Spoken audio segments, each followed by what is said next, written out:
In a quiet town surrounded by green fields and a flowing river lived a boy named Rayyan. Rayyan was thoughtful and hardworking. He helped his parents, respected his teachers, and tried his best in school. But inside, he was constantly unhappy. Not because he failed, but because he compared. When his friend Saad scored the highest marks, Rayyan felt small. When his neighbor bought a new car, he felt behind. When someone praised another student, his heart whispered, "Why not me?" Every success around him felt like proof of his own weakness.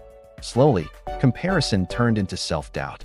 Self-doubt turned into insecurity, and insecurity stole his peace. He stopped enjoying his progress. He stopped celebrating small wins. Nothing felt enough anymore. The moment of frustration one evening, after seeing photos of his classmates celebrating achievements, Rayyan sat alone in his room.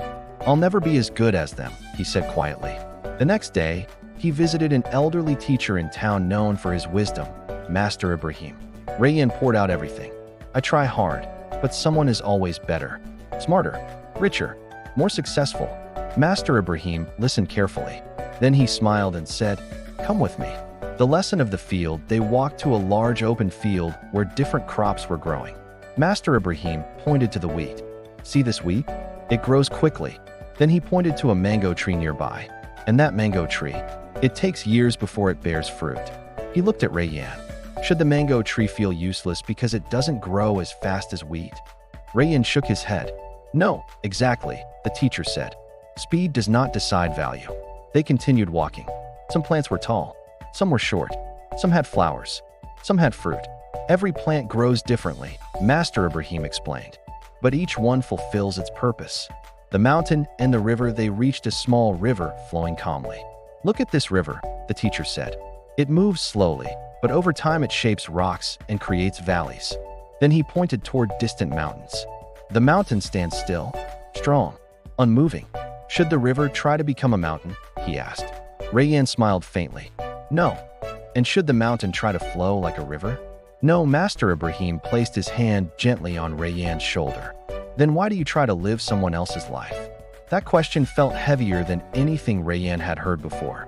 The real change that night, Rayyan thought deeply. He realized something important. Comparison doesn't inspire growth. It creates jealousy and fear. From that day on, he made a simple rule. Compete only with who you were yesterday. Not with friends. Not with neighbors. Not with social media. Just yourself. He started tracking his own improvement. Studying a little better each day. Learning new skills. Building confidence quietly. Without constant comparison, his mind felt lighter. He began noticing his own strengths, his creativity, his patience, his ability to solve problems calmly.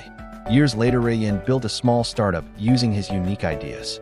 It didn't grow overnight, but it grew steadily.